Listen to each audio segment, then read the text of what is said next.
नमस्ते दोस्तों। हमारा नाम डॉक्टर विक्रांत सिंह तोमर है।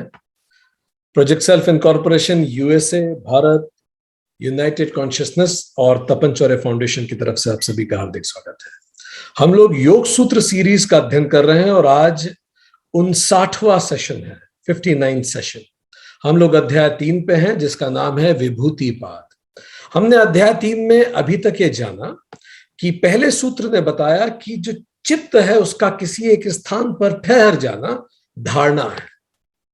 सूत्र दूसरे ने बताया जहां चित्त ठहरा है उसी विषय में अगर एक तार चलता रहे तो वही ध्यान है। सूत्र 3 ने बताया कि चित्त का स्वरूप शून्य जैसा जब हो जाए और केवल ध्येय मात्र की ही प्रतीति हो, बस जो जिस पे ध्यान केंद्रित किया जा रहा है बस वो बचे, हम स्वयं को भी भूल जाएं, वो समाधि है। सूत्र 4 ने बताया कि ध्यान, धारणा और समाधि जब एक ही वस्तु पर स्थित हो जाए तो उसी को संयम कहते हैं। संयम होने से प्रज्ञा का प्रकाश होता है, सूत्र 5 ने कहा। इस संयम को कैसे प्रारंभ करें तो सूत्र 6 ने बताया स्थूल, सूक्ष्म और सूक्ष्मेतर, step by step, gross, subtle and subtler भूमियों में इसका प्रयोग करें। तो ये सटल, सटलर क्या है? सूत्र 7 ने बताया शुरू के जो 5 लिंब हैं उनकी अपेक्षा बाकी 3 अंतरंग हैं, इंटरनल हैं, near to the objective of life है। सूत्र 8 ने बताया पर ये जो 3 हैं, धारणा, ध्यान, समाधि, जो इंटरनल हैं, अंतरंग हैं, वो भी निर्बीज समाधि की अपेक्षा एक्सटर्नली हैं। निर्बीज समाधि और कैवल्य के करीब है। तो फिर संयम उस पे करना होगा धीरे धीरे। इस तरह के संयम का परिणाम क्या होगा? तो बताया आपका मन 3 अवस्थाओं से गुजरेगा। सूत्र 9 ने कहा निरोध परिणाम होगा उसका। पहली अवस्था जहां निरोध संस्कार और व्युत्थान संस्कार, प्रवृत्ति और निवृत्ति बैलेंस हो जाएगी। इस समय चित्त की गति प्रशांत हो जाएगी, गहरी हो जाएगी। आप क्षिप्त, विक्षिप्त मूड में नहीं बचेंगे, अक्सर आप एकाग्र रहा करेंगे। फिर और जब आप गहरे उतरेंगे तो सूत्र 11 ने बताया बहुबुद्धि का क्षय होना शुरू हो जाएगा और एकाग्रता का उदय होगा। एक तरह से निरोध संस्कार व्युत्थान संस्कारों को कंट्रोल कर लेंगे, डोमिनेट कर देंगे। तो पहले निरोध संस्कार में एक्सप्रेशन रुक जाएगा पर अंदर ही अंदर मन परेशान होता रहेगा। हम गुस्सा नहीं करेंगे पर मन परेशान होता रहेगा। दूसरी स्टेज में वो अंदर मन भी शांत हो जाएगा पर गहराई में वासना चलती रहेगी। और सूत्र 12 ने बताया इसके बाद एक और अवस्था आएगी जब उदय और शांत होने वाली वृत्तियां बिल्कुल एक जैसी हो जाएगी। इतनी गहरी एकाग्रता होगी कि मन उसी विषय पे लगा रहे। जैसे फिल्म एक के बाद एक आती है और एक के बाद एक शॉट्स दिखते हैं और फिल्म बन जाती है पूरी। तो मन बिल्कुल एक ही विषय पे लगा रहेगा और इस समय वो संस्कार भी धीरे धीरे भुनने लगेंगे और जब संस्कार समाप्त हो जाएंगे तब हम निर्बीज समाधि की स्थिति में होंगे। और इसी अवस्था तक पहुंचने के माध्यम को कहा गया ये एकाग्रता परिणाम है, जिसमें केवल निरोध संस्कार बचते हैं, वो भी समाप्त होने लगते हैं धीरे धीरे। यहां तक हम पहुंचे कि माइंड भी ट्रांसफॉर्म होता है। अब इसके आगे से आज हम शुरुआत करेंगे सूत्र 13 से। सूत्र 13 ये बताता है कि माइंड तो होता ही है ट्रांसफॉर्म जब आप मेडिटेशन करते हैं। सूत्र 13 कहता है कि माइंड के अतिरिक्त ये समस्त जगत भी इसी तरह ट्रांसफॉर्म होता है। सूत्र 13 कहता है अतेन भूपेन्द्रियेषु धर्म लक्षणा अवस्था परिणामा व्याख्याताः। अतेन भूतेन्द्रियेषु धर्म लक्षणा अवस्था परिणामा व्याख्याता। उपर्युक्त चित्त के परिणामों से, वो तीनों परिणाम, निरोध, सबसे पहले निरोध संस्कार, समाधि, निरोध परिणाम, समाधि परिणाम और एकाग्रता परिणाम, जैसे जैसे चित्त बदलता है उपर्युक्त चित्त के परिणामों से पांच भूतों और सब इंद्रियों में होने वाले धर्म, लक्षण और अवस्था परिणाम कहे जा चुके हैं। क्या मतलब है इसका? महर्षि पतंजलि कह रहे हैं चित्त की ही तरह जैसे मन ट्रांसफॉर्म हो रहा है, उसी तरह इंद्रियां और पांच महाभूत और उससे बनी हर वस्तु भी तीन परिवर्तनों से गुजरती है। हर चीज इस धरती की, क्योंकि प्रकृति त्रिगुणमयी है, इसलिए हर चीज जो प्राकृतिक है उसमें रज जरूर होगा, और रज है तो डायनामिज्म होगा, और डायनामिज्म है तो परिवर्तन होगा। क्योंकि प्रकृति गुणों से बनी है, डायनामिज्म उसमें है, तो प्रकृति की हर चीज बदलती है समय के साथ। न केवल आपका मन बदल रहा है, मन गतिमान है, प्रकृति भी गतिमान है। इस बात को आधुनिक विज्ञान ने बहुत अच्छे से समझाने का प्रयास किया, जो महर्षि पतंजलि ने हजारों साल पहले कहा। आधुनिक विज्ञान इस निष्कर्ष पे पहुंचा है कि ये सारी यूनिट जो है उसका आधार क्या है? उसका आधार है वाइब्रेशंस। वाइब्रेशन क्या है? रज है। स्ट्रिंग थ्योरी जिसको कहा जाता है, रज है। सब कुछ डायनामिक है इस दुनिया में। स्ट्रिंग थ्योरी कहती है एवरीथिंग इज डायनामिक। जो आपको स्टेबल दिख रहा है वो भी डायनामिक है। उसी वाइब्रेशन से क्वार्क बने, क्वार्क से एटम बने, एटम से सारी सृष्टि बनी। इसका मतलब सृष्टि का आधार डायनामिक है, परिवर्तनशील है। और तीन परिवर्तन क्या बताए? पहला धर्म, दूसरा लक्षण, तीसरा अवस्था। प्रकृति की हर चीज इन तीनों से होकर गुजरती है। 3 ट्रांसफिगरेशंस ऑफ द मैटर। माइंड के 3 ट्रांसफॉर्मेशन पढ़ चुके हैं हम। 3 ट्रांसफिगरेशन ऑफ मैटर अब हम पढ़ रहे हैं। केवल मन ही नहीं, संपूर्ण महाभूत भी बदलते हैं। धर्म का अर्थ क्या है? Form, specific characteristic, distinct about an object. जैसे हमारे पास ये ग्लास है और हमारे पास ये जग है, इन दोनों का फॉर्म बिल्कुल अलग है। स्पेसिफिक कैरेक्टरिस्टिक है इसकी, इसकी भी अलग है। ये गिरने से टूटेगा नहीं, ये गिरने से टूट सकता है। ठीक। Distinct about an object, object के बारे में कुछ अलग चीज, और फंक्शन भी इन सब का अलग होगा। इसको हम क्या कहते हैं? धर्म। योग सूत्र कहता है धर्म। जैसे हर व्यक्ति का अपना स्वधर्म होता है, मेरी डिस्टिंग्विश्ड क्वालिटी, मेरा गुण धर्म, हर एलिमेंट का अपना गुण धर्म होता है। लोहे की अलग क्वालिटी है, सोने की अलग क्वालिटी है, मैग्नीज की अलग क्वालिटी है। तो धर्म मीन्स उसकी नेचुरल क्वालिटी, नेचुरल फॉर्म के कारण जो क्वालिटी उसको मिलती है। ठीक, तो ये हुआ धर्म। ठीक है। धर्म का मतलब जैसे ही कोई चीज फॉर्म लेगी, जैसे कोई भी फॉर्म आप देखते हैं तो क्या होगा? सबसे पहले तो फॉर्म दिखेगा, फिर फॉर्म को एक नाम देना पड़ेगा। नाम रूप जगत कहा जाता है। तो कोई भी चीज, जब भी कोई चीज फॉर्म लेती है तो हमें उसे कुछ नाम तो देना ही पड़ेगा। जब ट्रेन आई थी, भारत में ट्रेन चलना चालू हुई, तो ट्रेन तो विदेशी लाए थे, पर हमने भी तो लोह पथ गामिनी उसको नाम दिया। कुछ तो नाम देना पड़ेगा ना। सो पहले फॉर्म आता है, फिर नाम आता है। फॉर्म, नेम, फिर फंक्शन आता है। वो क्या फंक्शन करेगा? अगर कांच ग्लास का फॉर्म ले ले तो ये तो फॉर्म है उसका, इसको आपको कोई नाम देना पड़ेगा ना। सो नेम हो जाएगा ग्लास, फॉर्म हो जाएगा ये वाला इस तरह का। ठीक। और फंक्शन हो जाएगा जिसमें पानी भर के पिया जा सकता है।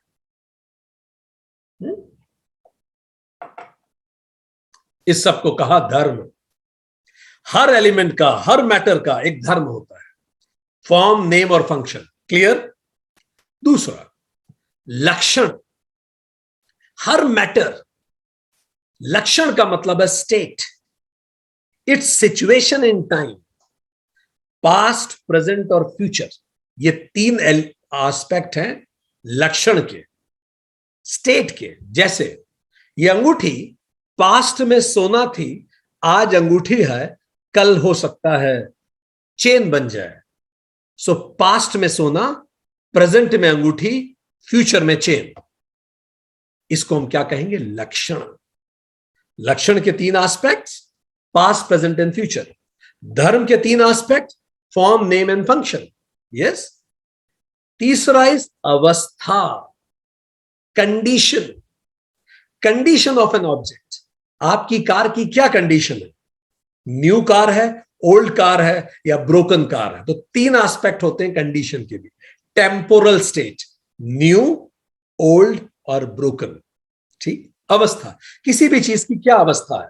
आपकी शर्ट, आपके शरीर की क्या अवस्था है? तो कोई भी मैटर होगा, उसका एक फॉर्म होगा, उसके कुछ लक्षण होंगे, उसकी अवस्था होगी। फॉर्म में नेम, फॉर्म, नेम और फंक्शन होगा। लक्षण में पास्ट, प्रेजेंट एंड फ्यूचर होगा। अवस्था में न्यू, ओल्ड और ब्रोकन होगा। ठीक। थोड़ी और समझते हैं इसे। अब कोई भी चीज हम लें, ये सारी चीज, कोई भी चीज हम लें, जैसे फॉर एग्जाम्पल एक पॉट है, तो पॉट का फॉर्म क्या है? वो पॉट जैसा है। नेम क्या है? बर्तन या कटोरी। फंक्शन क्या है? वो रखने के लिए उपयोग आता है। पास्ट क्या था? उसका मड था। प्रेजेंट क्या है? वो पॉट है। फ्यूचर क्या हो जाएगा? फिर से मड हो जाएगा। फाइन। और वो न्यू पार्ट पॉट है, ओल्ड पॉट है, और ब्रोकन पॉट है। सो इस तरह से हम लोगों को अलग अलग रूप से डिफाइन करते हैं। This is how we define things. So हम आपको थोड़ा सा इसको और व्यवस्थित करके समझाते हैं, ताकि हमें और क्लैरिटी आए what we are trying to propose in this. So any particular object has got these three aspects in this. First form, second state, and third is the condition. Form में form, name और function, state में past, present and future, condition new, old and broken. अब प्रकृति अलग अलग रूपों में दिखती है। कहीं वो मिट्टी है, कहीं वो पानी है। हमारा मन भी तो इसी प्रकृति का ही बना हुआ है। कोई महिला को आप उदाहरण ले ले, पुरुष का उदाहरण ले ले, हम सब प्रकृति का ही तो रूप है। आगे देखें। अब ये मड अलग अलग रूप में दिखेगी। इसी मड को आप पॉट बना दें, इसी का एक खिलौना बना दें, इसी की एक टेबल बना दें। ठीक। पानी, वाटर, वेपर, कुछ भी हो सकता है। माइंड में मेमोरी होती है। माइंड कई बार माइंड की तरह फंक्शन करता है, माइंड कई बार ईगो की तरह फंक्शन करता है। एक वुमन को आप कभी मदर कहते हैं, कभी वाइफ कहते हैं, कभी सिस्टर कहते हैं, है तो वुमन ही। सो प्रकृति इन ऑब्जेक्ट्स का रूप लेती है, ऑब्जेक्ट्स भी कई रूप लेते हैं। यहां तक सब क्लियर है? अब एक मैट्रिक्स बनता है, ये महर्षि पतंजलि कह रहे हैं। जैसे पॉट है, तो फॉर्म है पॉट, नेम क्या है? जग। फंक्शन है वो क्या करता है? पास्ट में वो मड था, प्रेजेंट में पॉट है, फिर से मड में मिल जाएगा। वो न्यू पॉट है, ओल्ड पॉट है, या ब्रोकन पॉट है। आप किसी भी चीज के बारे में, आप कोई भी चीज उठाइए, आपका mobile, form it's mobile, name iPhone, function connects. Past में क्या था? ये टेक्नोलॉजी थी, छिप रहा होगा केवल। प्रेजेंट में फोन है, फ्यूचर में जब ये बेकार हो जाएगा तो फिर से डिसइंटीग्रेट हो जाएगा। न्यू नहीं है, न्यू नहीं है। ओल्ड, हाँ ये ओल्ड है, ब्रोकन नहीं है। So these are the things you tell about any object in the world. खुद के बारे में सोच के देखिए, किसी के भी बारे में। Like for example, what you call a mother, उसका फॉर्म क्या है? She is a lady. Name क्या है? आप उसे मां पुकारते हैं। फंक्शन क्या है? She gives you love. See here. Past में वो कौन थी? She was a girl. Present में क्या है? एडल्ट। फ्यूचर में क्या होगी? ओल्ड। अभी स्थिति क्या है? She may be healthy, may be unhealthy, may be dead, whatever. Similarly mind, anything, even mind या मेमोरी। फॉर्म क्या है? मन है। उसका नाम क्या है? हम उसे बोलते हैं चित्त। फंक्शन क्या है? स्टोर करता है सारी यादों को। पास्ट में क्या था? सारी पास्ट की मेमोरीज। अभी हर इंसिडेंस रिकॉर्ड कर रहा है सेशन भी। फ्यूचर को आप एंटिसिपेट कर पाते हैं उन्हीं यादों के आधार पर। ठीक है कि प्रोजेक्ट सेल्फ या यूनाइटेड कॉन्शियसनेस की क्लासेस लेट चालू नहीं होती। 4:30 मतलब 4:30 बजे चालू हो जाती है, तो you can anticipate me at 4:30. So it is its function in future. New memories, old memories, or painful memories. So these are the things you tell about any object. Does that make sense? So ये महर्षि पतंजलि कह रहे हैं हर object एक life cycle से गुजरता है, new, old and dead. हर चीज इस दुनिया की पास्ट प्रेजेंट एंड फ्यूचर में गुजरती है। एवरीथिंग ट्रांसफॉर्म्स, हर चीज बदल रही है। प्रकृति कभी मिट्टी का रूप लेती है, मिट्टी कभी पॉट का रूप ले लेती है, पॉट बदल के टॉय बन जाता है, टॉय टेबल बन सकता है। पानी कभी आइस हो सकता है, आइस कभी वेपर हो सकती है, वेपर कभी वाटर हो सकता है। हर चीज बदल रही है। सो न केवल आपका माइंड बदल रहा है, प्रकृति की, कायनात की हर वस्तु लगातार बदलती जा रही है। This is the dynamism of the nature Maharshi Patanjali is talking about in that verse that we discussed. इसके अतिरिक्त न केवल ये पूरा यूनिवर्स की भी अगर आप बात करें, ये सारे तारे जिनको आप तारा फॉर्म कहते हैं, उनका फंक्शन क्या होता है? दे ट्विंकल। पास में क्या थे? प्रोटोस्टार थे। प्रेजेंट में क्या है? रेड जाइंट, जैसे हमारा सूरज रेड जाइंट है। फ्यूचर में क्या होगा? नेबुला हो जाएगा। जो स्टार को पढ़े हैं फिजिक्स में, जानते हैं हम क्या कहते हैं।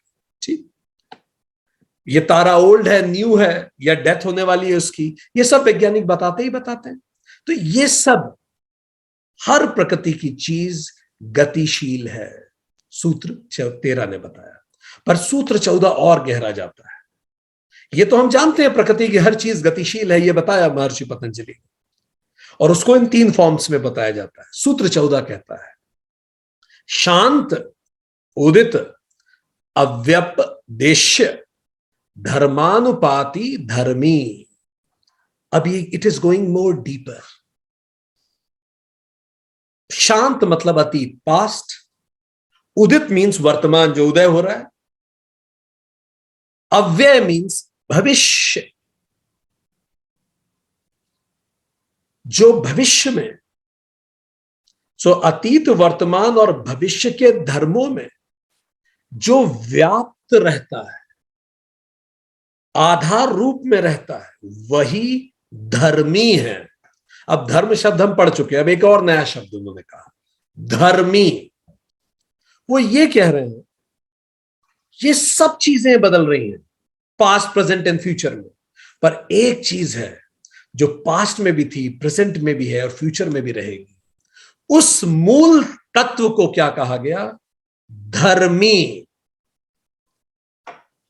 ग्लास खत्म हो जाएगा पर कांच रहेगा। तो कांच का धर्मी कौन है? ग्लास का धर्मी कौन है? कांच। धर्मी मीन्स वह मूल तत्व जो उस धर्म में व्याप्त है। ग्लास में कांच व्याप्त है, अंगूठी में सोना है।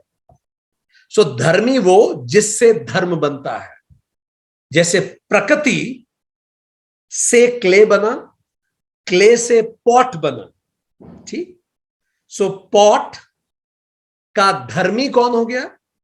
धर्मी मीन जिससे वो बनता है, क्ले। क्ले किससे बनी? प्रकृति से। ठीक, रिंग किससे बनी? सोने से।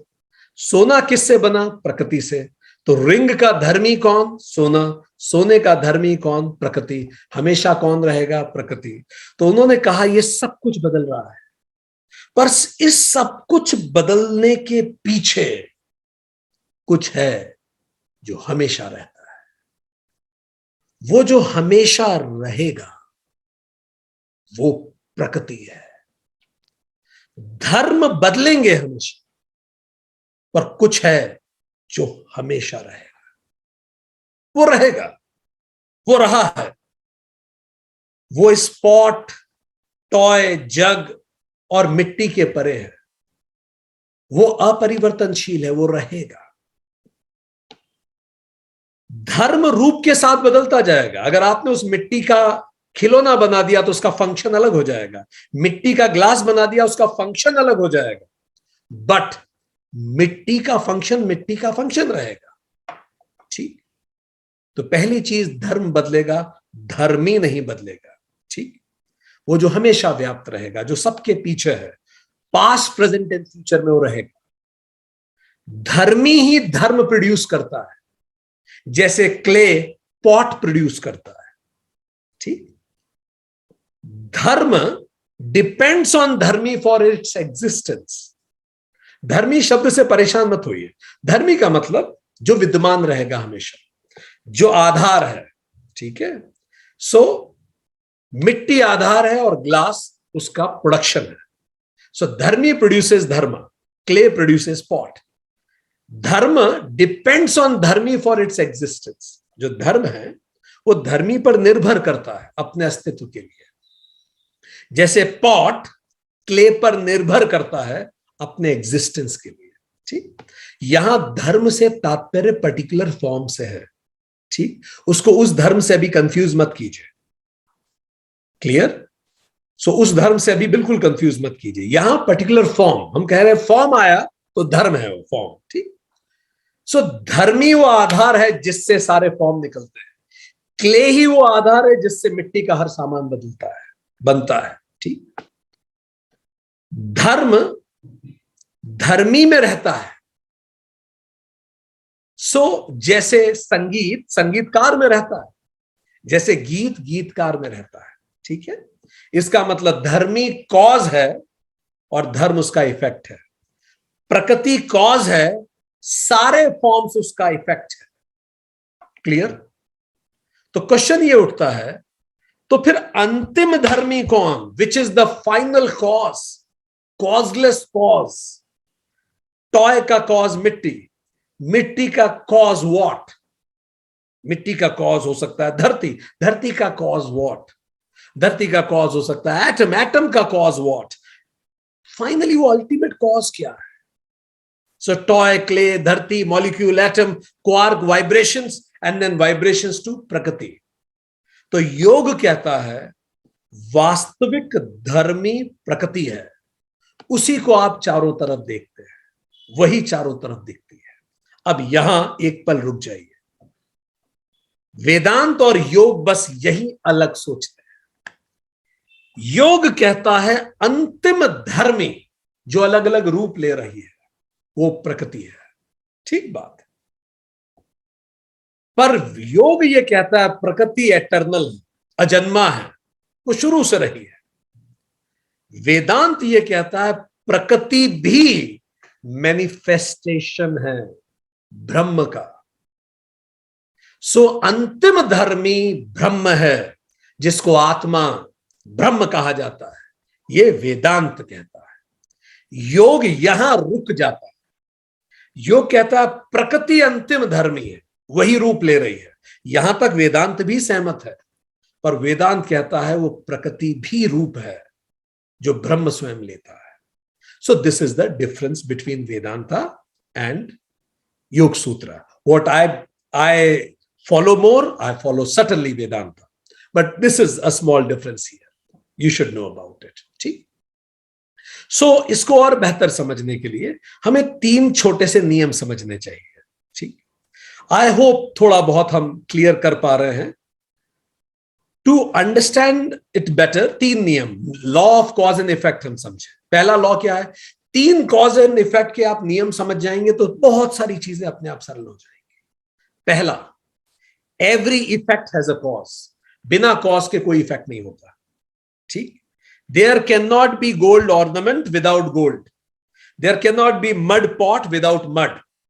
And there can not be any element without prakriti. There has to be a cause, तो ही इफेक्ट होगा. Make sense? ठीक. इफेक्ट है तो कॉज तो होगा ही होगा. फाइन.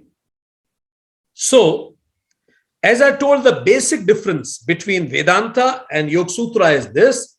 Yoga Sutra अंतिम substractum प्रकृति है. प्रकृति से सब कुछ बना है और प्रकृति किसी से नहीं बनी, वो एटर्नल है, शुरू से रही है. वेदांत कहता है नहीं, ये प्रकृति भी ब्रह्म से बनी है. ब्रह्म ने ही प्रकृति का रूप लिया और प्रकृति अलग अलग रूपों में गई. ये वेदांत कहता है. ठीक. आगे बढ़े. दूसरा law, cause and effect. Effect is nothing but the cause itself in a different form. Effect और cause में कोई अंतर नहीं है. Effect is nothing but the cause itself in a different form. वो cause ही है एक अलग रूप में. जैसे mud is modified mud, ये mud pot is modified mud. जो ग्लास है मिट्टी का, वो क्या है? मिट्टी ही मॉडिफाइड है. और क्या है? अंगूठी क्या है? Modified gold. So effect is nothing but the cause itself in a different form. हम क्या हैं? मॉडिफाइड ईश्वरा. फाइन। सो हम ईश्वर रादर लेस मॉडिफाइड, ठीक है। Ishwar is modified human beings, modified in a good way, और हम कमतर हो जाते हैं। खैर, उसी का फॉर्मेशन है। तीसरा रूल क्या है? Form from the effect, if cause is removed nothing remains. यदि आप प्रभाव से कारण हटा लेंगे तो कुछ नहीं बचेगा। इस सोने की अंगूठी में से सोना हटा दीजिए तो कुछ नहीं बचेगा। मिट्टी के पात्र में से मिट्टी हटा दीजिए, कुछ नहीं बचेगा। हम में से ब्रह्म हटा लीजिए, कुछ नहीं बचेगा। ब्रह्म का ही रूप हम है। सो 3 लॉ याद रखें। Every effect has a cause. Effect is nothing but the cause itself in a different form. Effect actually cause ही है, प्रभाव कारण ही है, बस एक दूसरे रूप में है। सोने का रूप बदल दीजिए, अंगूठी बन जाएगी। और तीसरा, अगर मैं इफेक्ट में से कॉज को निकाल दूंगा तो कुछ नहीं बचेगा। तो इस पूरी सृष्टि का कॉज क्या है? योग सूत्र के हिसाब से चले तो प्रकृति है। अगर आप प्रकृति निकाल देंगे तो कुछ नहीं बचा, क्योंकि ये प्रकृति का ही तो रूप है। ठीक, तो क्या 3 फॉर्मेशंस होते हैं प्रकृति के? कैसे बदलता है? अनागत, उदित और शांत। अनागत मतलब भविष्य, जो अभी आया नहीं है। अनमैनिफेस्ट है, पोटेंशियल है, इनविजिबल है। जैसे लकड़ी के अंदर आग ऑलरेडी है, अनागत छुपी हुई है। 2 लकड़ी को रगड़ दीजिए आप तो उदित हो जाएगी, वर्तमान में आग लग जाएगी, मैनिफेस्ट हो जाएगी, विजिबल हो जाएगी। और आग अपना कार्य पूरा करने के बाद फिर से शांत हो जाएगी, अतीत हो जाएगी, डिसॉल्व हो जाएगी। बीज में वृक्ष ऑलरेडी है, अनागत। 3 शब्द क्या बोले सूत्र में? जो अनागत, उदित और शांत तीनों में रहता है वो धर्मी है, जो तीनों में रहता है। ठीक, बीज में वृक्ष छुपा है, संभावना है, अनागत है। सींचेंगे तो उदित हो जाएगा उसमें से वृक्ष, और एक उम्र के बाद वृक्ष वापस मूल प्रकृति में मिल जाएगा। एक बालक में काम वासना होती है, अनागत। 14 साल की उम्र में जब उसमें प्यूबर्टी आती है तब वो उदित होने लगती है, और एक उम्र के बाद वो पुनः समाप्त हो जाती है। ठीक, पर लकड़ी, उसको रगड़ने से आग, और आग शांत हो जाने में, बीज सींचने पे वृक्ष, और वृक्ष को खत्म हो जाने में, बालक के अंदर की काम वासना 14 साल में उसमें उदित होने में और एक उम्र में समाप्त हो जाने में, इन तीनों रूप में एक चीज हमेशा कांस्टेंट रहती है, दैट इज नेचर। बालक का जो मन है वो नेचुरल है, सतरजतम से बना है। बीज भी नेचर का ही फॉर्म है, लकड़ी भी नेचर ही है, बस वो रूप बदल रही है। सो नेचर हमेशा रहता है। इसीलिए छांदोग्य उपनिषद में ऋषि उद्दालक श्वेत केतु से पूछते हैं, क्या तुमने वह जान लिया है जिसको जानने से सब कुछ जान लिया जाता है? यदि तुम पृथ्वी को जान जाओगे तो मिट्टी को जान लोगे। अगर तुम मिट्टी को जान लोगे तो मिट्टी से बनी हुई हर चीज को समझ लोगे। तुम जानोगे कि ग्लास, पात्र, मटका, खिलौना केवल मिट्टी ही है, जो अलग अलग कॉम्बिनेशन और रूपों में सामने आ रही है। तुम उन रूपों के परे हमेशा उस मिट्टी के अंतिम अस्तित्व को देख सकोगे। तुम ये जान पाओगे कि पात्र के टूटने से मिट्टी नष्ट नहीं होती। तुम ये समझ सकोगे कि पात्र के बनने से मिट्टी नहीं बनती। तुम पात्र के बनने और टूटने की प्रक्रिया से मोहित नहीं होगे और साक्षी भाव से उसे देख सकोगे। जैसे किसी मूवी में अमिताभ बच्चन को अलग अलग रूप में देखकर हम इस बात के प्रति जागरूक हमेशा रहते हैं कि वो अमिताभ बच्चन ही है, केवल किरदार निभा रहा है। उस किरदार की मृत्यु से अमिताभ बच्चन की मृत्यु नहीं होती, और उस किरदार के अस्तित्व में आने में अमिताभ बच्चन अस्तित्व में नहीं आता। अमिताभ बच्चन का पृथक अस्तित्व है उस किरदार के बिना भी, पर उस किरदार का कोई अस्तित्व नहीं है अमिताभ बच्चन के बिना। विजय रूपी किरदार का अस्तित्व नहीं है उस मूवी में। तो अस्तित्व जो उस किरदार का है वो अमिताभ बच्चन पे डिपेंड करता है। बच्चन होगा तो किरदार होगा, अगर बच्चन नहीं होंगे तो किरदार नहीं होंगे, पर बच्चन तो भी बने रहेंगे। इसी प्रकार ब्रह्म के होने से ही यह जगत है, ब्रह्म नहीं तो कुछ नहीं, उसी का रिफ्लेक्शन है। अंततः तुम जानोगे कि कोई पात्र है ही नहीं एक्चुअली, उसका अस्तित्व केवल क्षणिक है। आज है, कल नहीं होगा। तो जो आज है और कल नहीं होगा, उसे मैं सत्य क्यों कहूं? उसे मैं मिथ्या कहूंगा। कि आज है, आज तो सच है, मैं छू सकता हूं, पर ये हमेशा तो रहने वाला नहीं। तो मैंने कहा ये मिथ्या है।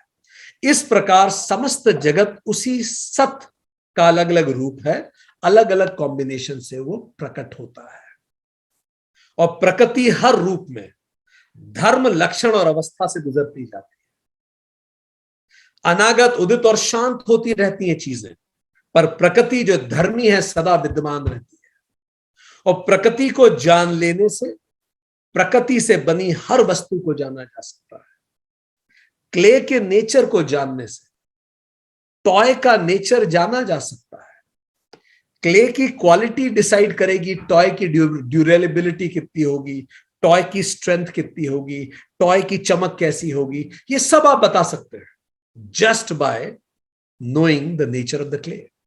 सो सूत्र 14 ने यह कहा कि यह सच है, सब कुछ बदलता है, पर इन सब के पीछे कुछ स्थायी है, और वो स्थायी ही प्रकृति है, वो कभी नहीं बदलती। उसी को धर्मी कहा। वो अलग अलग रूप लेती है, हर रूप को धर्म कहा। हर रूप अलग अलग फॉर्म में जाता है, ओल्ड होता है, न्यू होता है, खत्म हो जाता है, बट प्रकृति बनी रहती है। और वेदांत कहता है इस प्रकृति के पीछे ब्रह्म बना रहता है, तो वो एटर्नल रहता है। जो ब्रह्म को जानेगा वो ब्रह्म से संबंधित हर चीज को समझ लेगा। जो ब्रह्म को नहीं समझेगा वो ब्रह्म से संबंधित हर चीज को अलग अलग ही देखेगा, उसको हमेशा द्वैत दिखेगा, क्योंकि वो द्वैत के परे अद्वैत को नहीं देख पाता। यहां तक हम पहुंचे सूत्र 14 में। सूत्र 15 इस ट्रांसफॉर्मेशन को और गहराई से बताने का प्रयास करता है। सूत्र 15, इससे पहले कि हम सूत्र 15 पे जाएं, थोड़ा सा हम और उल्लेख ये करें कि सत्य, अगर आप वेदांता सीरीज आई गेस 12 है उसको अटेंड करें तो it will have give you more clarity about what discuss today. सत्य और मिथ्या में क्या है? सत्य वो होता है जो हमेशा रहता है, मिथ्या वो होती है जो आज है कल नहीं होगी। सो सत्य और मिथ्या में अंतर है। क्ले पॉट, अगर हम तुलना देखें तो क्ले पॉट मिथ्या है क्योंकि उसका फॉर्म बदल जाएगा। क्ले तो ब्रह्म सत्य है और हर फॉर्म मिथ्या है क्योंकि फॉर्म बदल सकता है। आपको और जानना है, वेदांता सीरीज जब आप अटेंड करेंगे तो ये पूरा बड़े विस्तार से वेदांता सीरीज में इस पे चर्चा की गई है। So that Vedanta series 18 session number 18 पे आपको मिलेगा। चलिए अब आगे बढ़ेंगे। सूत्र 15 इसके आगे ये बताता है कि किस प्रकार ये जो बदलाव हो रहा है ये कैसे हो रहा है, ये तो बताया हो रहा है, but what is the science behind it. तो सूत्र 15 बताता है क्रम अन्यत्वम परिणाम अन्यत्वे हेतु। प्लीज थम अप कीजिए अगर आपको हमारी आवाज सुनाई दे रही। Can you listen me? Am I audible?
Perfect. Am I audible now? Yes, Okay. sir. Yes, sir. Sorry about it. I don't know what happened. No clue. Happens. ऐसा होता है कई बार. Apologies. So I hope कि हम सूत्र 14 को हमने बात की थी और वहां तक क्लियर है. सूत्र 14 में हमने बात की कि अलग अलग रूप से जो गुजरती है प्रकृति, प्रकृति धर्मी है जो अलग अलग रूप से गुजरती है. अब सूत्र 15 उससे आगे बात शुरू करता है. सूत्र 15 यह बताता है कि ये जो अलग अलग रूप है जिससे धर्मी गुजरती है, इन रूप में जो गुजरने का प्रक्रिया है वो कैसे डेवलप होती है, हाउ इट हैपन्स दैट प्रकृति अलग अलग रूपों से गुजरती है. तो चलिए शुरुआत करते हैं. सूत्र 15 कहता है, क्रम अन्यत्वम परिणाम अन्यत्वे हेतु. क्रम में भिन्नता के कारण परिणाम में भिन्नता होती है. अभी क्यों बदल रहा है? महर्षि पतंजलि कहते हैं क्रम में भिन्नता के कारण. ध्यान दीजिए, यह हजारों साल पहले बोला गया है. क्रम में भिन्नता के कारण परिणाम में भिन्नता होती है. प्रकृति हमेशा बनी रहती है, वही विभिन्न रूपों में हमारे सामने प्रत्यक्ष होती है. रूप भले ही अलग अलग हो, किंतु उनके मूल का मुख्य आधार प्रकृति ही है. उसी एक से अनेक रूप प्रकट होते हैं. यह सूत्र 14 में हमने जाना. पर इन अनेक रूपों में भिन्नता का कारण क्रम में भिन्नता, डिफरेंस इन सीक्वेंस है. क्या मतलब है इस बात का? तो चलिए याद करें पीरियोडिक टेबल को. क्या है पीरियोडिक टेबल? बिग बैंग हुआ, जो केमिस्ट्री के विद्यार्थी हो जानते हैं हम क्या बात करें. बिग बैंग हुआ, उससे 118 एलिमेंट जिनको हम जानते हैं वो बने. पीरियोडिक टेबल पे आज हम जो देखते हैं मेजॉरिटी ऑफ देम, सारी दुनिया उन्हीं एलिमेंट्स के विभिन्न कंपोजिशन से बनी. ये एलिमेंट्स हैं क्या? Elements are in the sequence of atomic number. जो फिजिक्स जानते हैं वो जानते हैं इस बात. एटॉमिक नंबर के सीक्वेंस में एलिमेंट्स रखे हुए हैं. एक एटॉमिक नंबर आप बढ़ा दीजिए, एलिमेंट बदल जाएगा. एक और बढ़ा दीजिए, एलिमेंट फिर कुछ और हो जाएगा. एटॉमिक नंबर जो उसके नंबर ऑफ प्रोटॉन्स हैं जो उसकी न्यूक्लियस में, और नंबर ऑफ जो इलेक्ट्रॉन्स है उसके ऑर्बिट में, उसके नंबर ऑफ इलेक्ट्रॉन्स जो चारों तरफ घूम रहे हैं, वही तो निर्धारित करते हैं कि उसकी वैलेंसी क्या होगी. थोड़ा सा टेक्निकल है बट हमें कहना पड़ेगा. वैलेंसी के आधार पे ही डिसाइड होगा कि वो एलिमेंट कितना रिएक्टिव है. वो NaCl रिएक्शन करेगा कि नहीं करेगा, कंपाउंड बनाएगा, केमिकल रिएक्शन होगी या इनर्ट रहेगा. तो ये कैसे डिसाइड हुआ? क्रम में भिन्नता. Can you imagine this? Periodic table हम आज की बात करते हैं, महर्षि पतंजलि हजारों साल पहले कह रहे हैं बस क्रम हल्का हल्का सा बदलेगा और एलिमेंट बदलना चालू होंगे इस प्रकृति के. क्रम को कभी आप एटॉमिक नंबर के नाम से पुकारते हैं. Sequence, he used the word sequence, difference in sequence. जरा सा आप क्रम बदलिए, नया एटॉमिक नंबर फ्रेम हो जाएगा और उससे पूरी कायनात की सब चीजें बनी हुई है. एटॉमिक नंबर की ही हम बात क्यों करें? हम और डिटेल में जाकर क्यों ना हम बात करें पूरे हमारे फिजिकल अस्तित्व की ही. इवन हमारा फिजिकल अस्तित्व किन चीजों से मिलकर बना है, जिसको हम शरीर कहते हैं. चलिए फिजिक्स से थोड़ा बायोलॉजी की तरफ आते हैं और ध्यान दें महर्षि पतंजलि ने कितनी गहरी विद्वत्ता की बात की है. ये पूरा जो शरीर है ये किससे बना है? बायोलॉजी कहती है जो ऑर्गेनिज्म है ये ऑर्गन से बना है. ऑर्गन टिश्यू से बना है. टिश्यू सेल से बनता है. सेल प्रोटीन से बनता है. और प्रोटीन किससे बनता है? एमिनो एसिड से बनता है. तो हम बने किससे? हम एमिनो एसिड से बने. तो हमें है क्या? केमिस्ट्री. बिल्डिंग ब्लॉक जो ईट है हमारे होने की, वो क्या है? Amino acid. उससे प्रोटीन बनता है, प्रोटीन से सेल, सेल से टिश्यू, टिश्यू से ऑर्गन, ऑर्गन से शरीर. तो हमारा शरीर जो हमारी हाइट है वो कौन ने डिसाइड की? एमिनो एसिड ने. आपकी हाइट, आपके चेहरे का रंग, आपकी ऊंचाई, आपके कान, आंख, नाक, मुद्रा, सब किसने डिसाइड की? केमिकल ने, एमिनो एसिड ने। अब क्वेश्चन ये उठता है, ये एमिनो एसिड को कैसे पता कि इस केमिकल से विक्रांत को बनाना है और उस केमिकल से एक्स को बनाना है, उससे वाई को बनाना है, या इस केमिकल से इंसान बनेगा, जानवर बनेगा, प्लांट बनेगा, उस केमिकल को कैसे पता? सोचिए। तो थोड़ा सा हम और अंदर उतरेंगे। केमिकल को ऐसे पता, बायोलॉजी ने यह बताया कि जो सेल है जिससे हम बने हैं, उस सेल के जो न्यूक्लियस में एक डीएनए होता है। डीएनए मतलब हमारा मूल नक्शा। वो ही नक्शा है कि हम कैसे बनेंगे, रंग क्या होगा, हाइट क्या होगी, कान, नाक, आंख, आंखों का रंग, बाल का रंग, सब कुछ छपा हुआ है उसमें। ठीक, ये डीएनए ही अमीनो एसिड को अपनी प्रतिलिपि देता है कि लो भाई इस हिसाब से बनाना है। ठीक, ये मूल नक्शा, ये मॉलिक्यूलर ब्लूप्रिंट है हमारे शरीर का। यहां तक क्लियर? केमिकल नक्शा है ये पूरा। ठीक है, अब जो हम बताने जा रहे हैं वो बड़ा क्रांतिकारी है।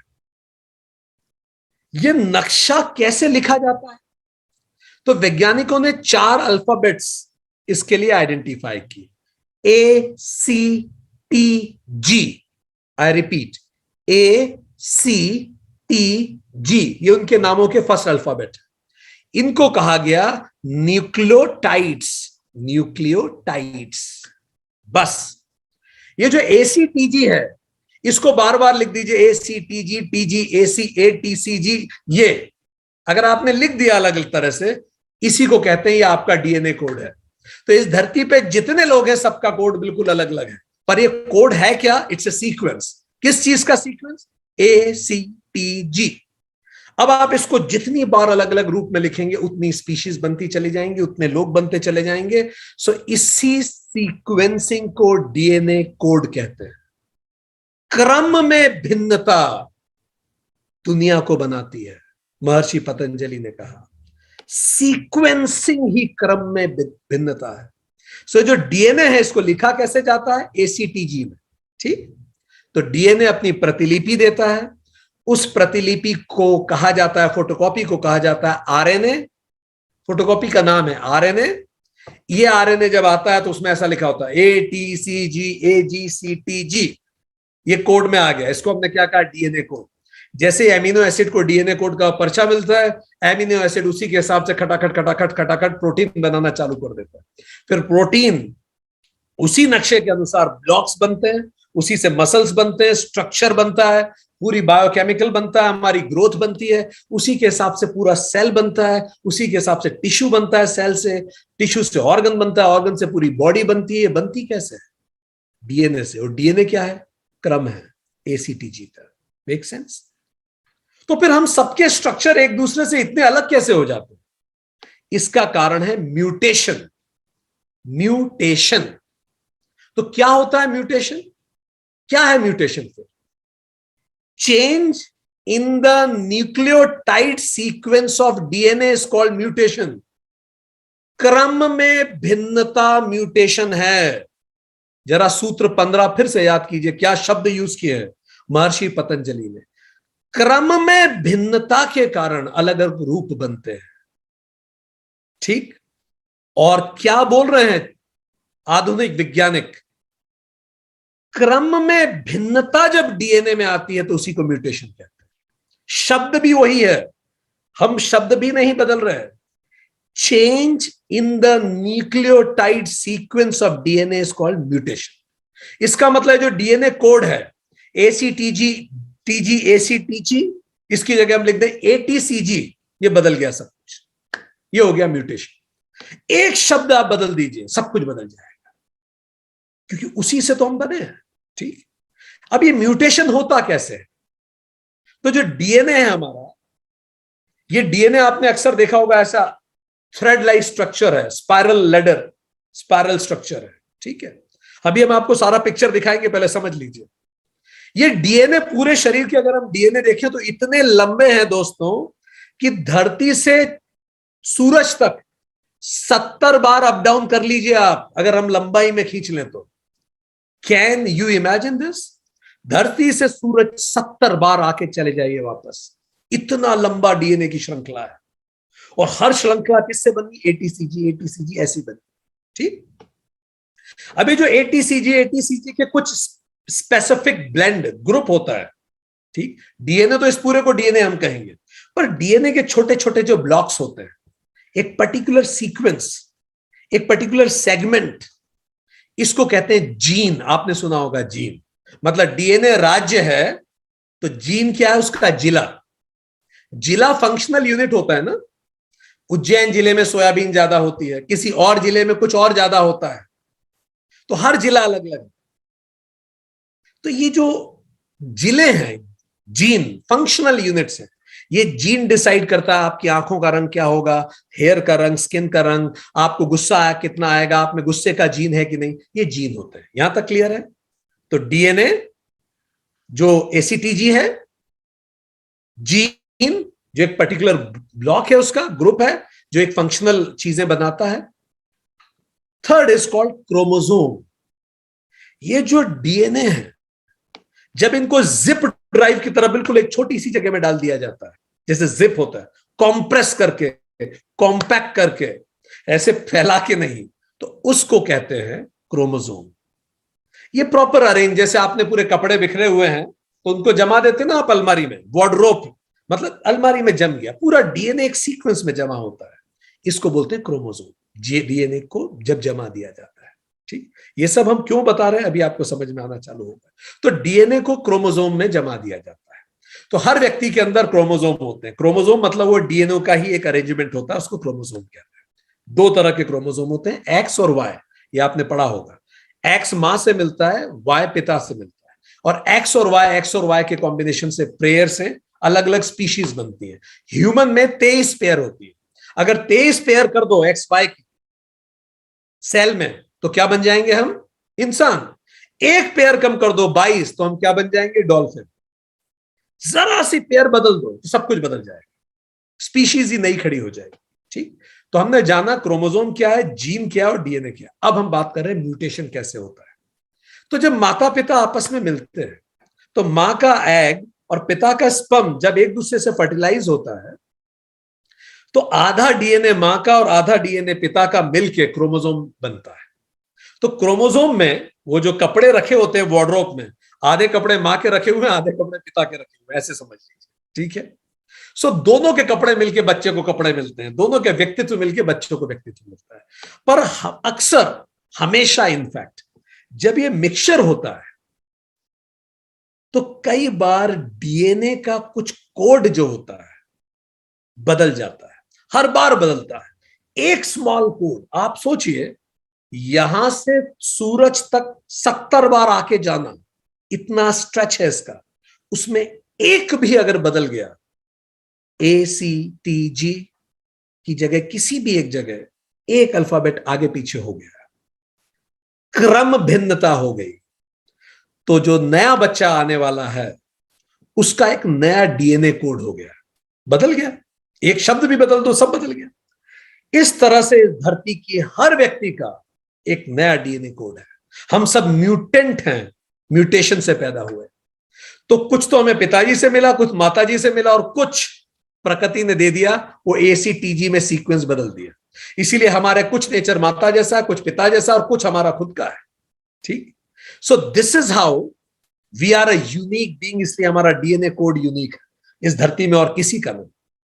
अब ये हजारों जनरेशन तक बदलता चला गया, एक एक बदलता चला गया, हजारों लाखों जनरेशन तक। तो धीरे धीरे क्या होगा? बड़े अंतर होने चालू हो जाएंगे, काफी बड़ा अंतर हो जाएगा। इसी ये इवोल्यूशन होने लगता है धीरे धीरे।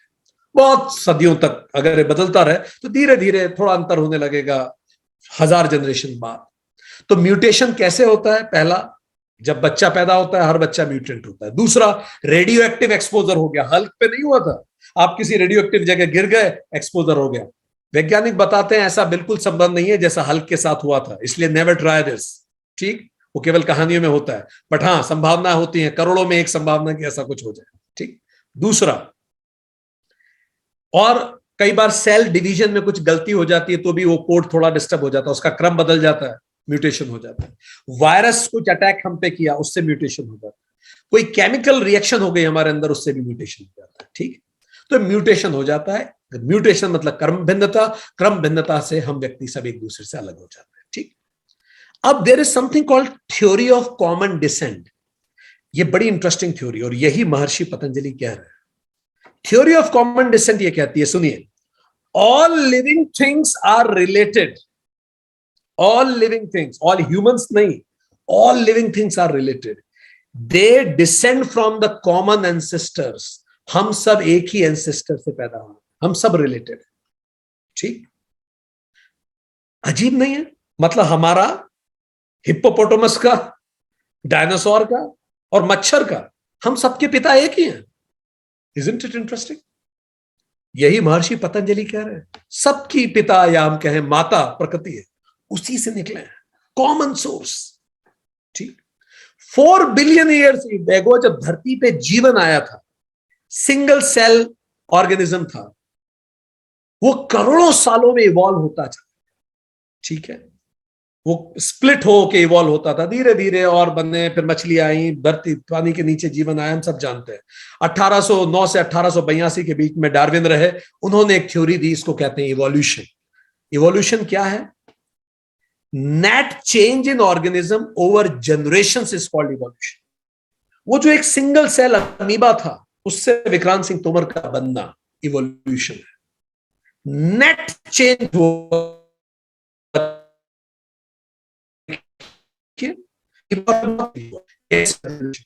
जनरेशन मतलब रिप्रोडक्शन, नेट चेंज मतलब म्यूटेशन। हर जनरेशन में म्यूटेशन होता गया, होता गया, होता गया। म्यूटेशन मतलब क्रम बदलना, क्रम बदलता चला गया। 3 तरह के म्यूटेशन होते हैं, जनरल स्पीकिंग, होते तो बहुत सारे। एक होता है बैड म्यूटेशन, वो क्रम कुछ अच्छा बदला, बुरा बदला, तो मैं बचपन से एलर्जिक हो जाऊंगा, डिसीज प्रोन हो जाऊंगा, बार बार बीमार रहूंगा, कोई ठीक नहीं रहा, बीमार रहूंगा जीवन भर।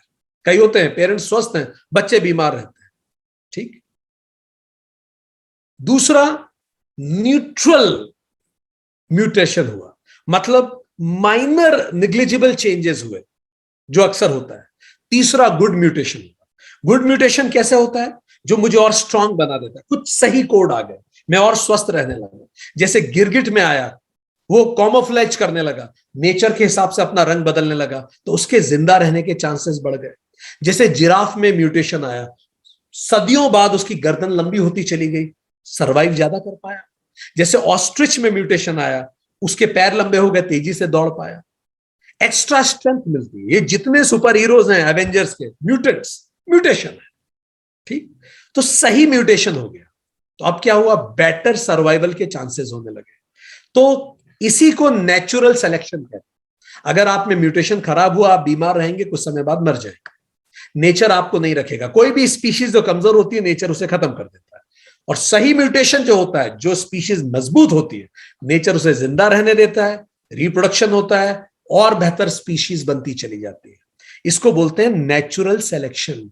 When environment selects trait that allow individual और ग्रुप टू सर्वाइव, इसी को नेचुरल सिलेक्शन कहते हैं। ठीक, तो natural selection is universal intelligence. प्रकृति मानो खुद जानती है किसको जिंदा रखना है, किसको मार डालना है। सो जो कहा महर्षि पतंजलि, वो ये कि क्रम में बदलाव के कारण ये सब हुआ, क्रम भिन्नता। तो चलिए एक क्विक रिकैप लेते हैं, हमने क्या बात की, हम क्या कहना चाह रहे हैं इतनी देर में। तो महर्षि पतंजलि ने सूत्र 13 में कहा कि भूत जो तीनों परिणाम थे, वो सभी अवस्थाओं में होते हैं, सारे भौतिक जगत में ये होते हैं, धर्म, लक्षण और अवस्था, ये सब में होते हैं परिणाम। और प्रकृति इन तीनों से होके गुजर के वो बनती है, जिसको हम प्रकृति कहते हैं। फिर हमने ये जाना उसके बाद कि ये जो तीनों अवस्था में शांत, उदित और अनागत, इन तीनों में जो बना रहता है वो धर्मी है, वो हमेशा रहता है। तो प्रकृति हमेशा रहेगी, वो कॉज है जो हमेशा रहेगी, इफेक्ट बदलते जाते हैं। प्रकृति इज द फाइनल कॉज, वो हमेशा रहेगी। प्रकृति हमेशा थी, है और रहेगी। और यदि तुमने प्रकृति को जान लिया, तो तुम प्रकृति से बनी हर चीज को समझ जाओगे। प्रकृति इज द फंडामेंटल कंसेप्ट, उसी से सब बना है। उसको जान लो तो तुम प्रकृति से संबंधित हर चीज को जान जाओगे। तो फिर प्रकृति से यह सब बना कैसे? तो प्रकृति से सब बना तो महर्षि पतंजलि ने सूत्र 15 में बोला, ये क्रम से बना। क्रम में भिन्नता के कारण परिणाम में भिन्नता आई। जैसे एलिमेंट्स में आप एटॉमिक नंबर बदल दीजिए तो पूरे एलिमेंट बदल जाएंगे। इसी तरह से अगर आप एक डीएनए में, एक एसीटीजी में जरा सा क्रम बदल दें तो वो व्यक्ति का एक अलग डीएनए कोड होगा, अलग स्पीशीज बन सकती है। और इसी अलग स्पीशीज एक से सब कुछ बनने को बोला थ्योरी ऑफ कॉमन डिसेंट, वो बनती चली गई। इसी को इवोल्यूशन कहा। उसमें से जो अच्छा म्यूटेशन हुआ वो जिंदा रहा, कमजोर म्यूटेशन खत्म हो गया। इसी को नेचुरल सिलेक्शन कहा। इसी से एक सोर्स से हम सब विकसित हो गए। और इसी को महर्षि पतंजलि ने कहा कि इस तरह एक सोर्स से हम सबके विकसित होने को ही प्रकृति का इवोल्यूशन कहा गया, कि दिस इज हाउ प्रकृति evolves, nature evolves, and nature ने अपने आप को इवॉल्व किया। तो एक छोटा सा रिफ्लेक्शन हमने इसका देखा। अब हम आपको एक छोटा सा विजुअल दिखाएं ताकि शायद आपको और ये क्लियर हो। तो हमने ये जाना कि कैसे सेल से टिश्यू बनता है, टिश्यू से ऑर्गन, ऑर्गन से ऑर्गन सिस्टम। हमने ये भी जाना कि ये जो न्यूक्लियस है, सेल में जो न्यूक्लियस है, न्यूक्लियस के अंदर ऐसे क्रोमोसोम्स होते हैं। ठीक, क्रोमोसोम के अंदर डीएनए होता है। डीएनए के ही एक पर्टिकुलर सेगमेंट को जीन कहते हैं। ठीक, ये डीएनए कैसे होता है? ये रहा एसीटीजी, एटीसीजी, जो भी फॉर्मेट आप, इस एटीसीजी, फाइन। इन्हीं की देखिए अलग अलग रंग दिख रहे हैं। ये हल्का हल्का, और ये इतना लंबा होता है डीएनए, यहां से सूरज तक हम आ जा सकते। और ये हमारा सेल है। ये हमने बताया न्यूक्लियस के अंदर डीएनए है। ये रहा डीएनए। ये डीएनए की फोटोकॉपी, जिसको आरएनए कहते हैं, ये फोटोकॉपी दी जाती है किसको? अमीनो एसिड को। ये पूरा अमीनो एसिड भरा हुआ है बाहर, अमीनो एसिड। ये अमीनो एसिड इसी के हिसाब से प्रोटीन बनाता है। ये हमारे सेल में हो रहा है। इस सेल के अंदर क्या हो रहा है? ठीक है, तो ये रहा डीएनए। देखिए ये डीएनए, ठीक, इसी से इसकी फोटोकॉपी बनती है। ये देखिए डीएनए के एक पर्टिकुलर सीक्वेंस को, यहां से यहां तक का डीएनए हमारे बालों का रंग बताएगा कि हमारे बाल कैसे होंगे। यहां का डीएनए हमारी हाइट डिसाइड करेगा। तो वो सेगमेंट जिसको हमने जिला कहा, उसको कहा जीन है ये। ठीक है, तो ये डीएनए और जीन में अंतर है। तो डीएनए का एक छोटे से हिस्से को हम जीन कहते हैं, और यही फिर आगे जाके अमीनो एसिड उसी के हिसाब से प्रोटीन बनाता है। ठीक, और ये रहा डीएनए, इसी से आरएनए बनता है, उसी से प्रोटीन बनता है। ठीक है, एंड ये कैसे हमारे अंदर होते हैं?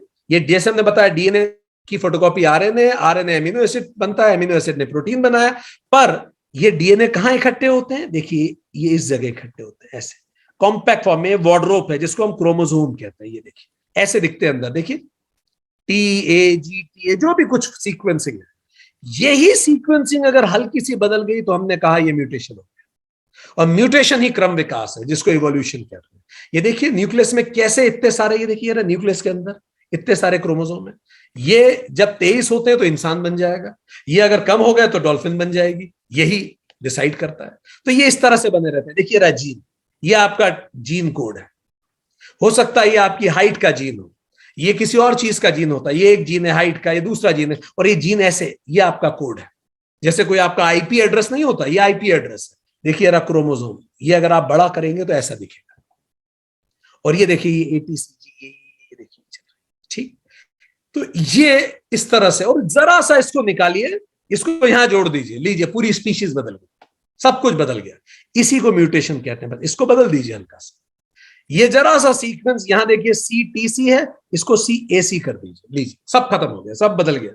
ठीक है, ये नॉर्मल प्रोटीन था, इसको म्यूटेंट प्रोटीन म्यूटेंट प्रोटीन बदल गया, और उससे पूरा शरीर बदल जाएगा, सब कुछ बदल जाएगा। तो यही इसी तरह से माता पिता के दोनों चीजों से मिलके फिर हम बने। तो हो सकता है मॉम का ये सीक्वेंसिंग रहा हो, पिता का ये रहा हो, बच्चे कुछ और तरीके चीजें लेके आ जाए, क्योंकि हर व्यक्ति म्यूटेंट है। ठीक, और इसी तरह से कॉमन डिसेंट से एक सिंगल सेल अमीबा से होते होते होते होते होते होते ये सब कुछ इंसान, मतलब हम सबके पूर्वज एक हैं। और सोचिए हम धर्मों पे लड़ते हैं, हम जातियों पे लड़ते हैं, कैन यू इमेजिन दिस? ठीक, जो सबसे सही होगा वो बचेगा, जो कमजोर होगा, जिसका म्यूटेशन अच्छा नहीं हुआ, वो मारा जाएगा। ये देखिए सब मर जाएगा, क्यों? ये बच जाएंगे, सॉरी ग्रे, ये मर जाएंगे। क्यों मर जाएंगे? क्योंकि ऊपर इनका रंग ऐसा हो गया है कि ऊपर से दिखेगा तो चील खा जाएगी इनको, पर जो बिल्कुल मिट्टी के रंग में रंगा जाएंगे उसको चील देख ही नहीं पाएगी, खाएगी नहीं, तो ये बच जाएगी। जिराफ जिसकी गर्दन लंबी होगी वो बचेगा, जिसकी गर्दन छोटी होगी वो मर जाएगा। तो ये कैसे डिसाइड होगा गर्दन लंबी छोटी? म्यूटेशन। अच्छा म्यूटेशन हुआ, सर्वाइवल के चांसेस बढ़ गए, इसी को बोलते हैं नेचुरल सिलेक्शन। ठीक। सो नेचुरल सिलेक्शन से ही चीजें बनी है। सो यही महर्षि पतंजलि ने अपने सूत्र में कहा। आज के लिए इतना ही।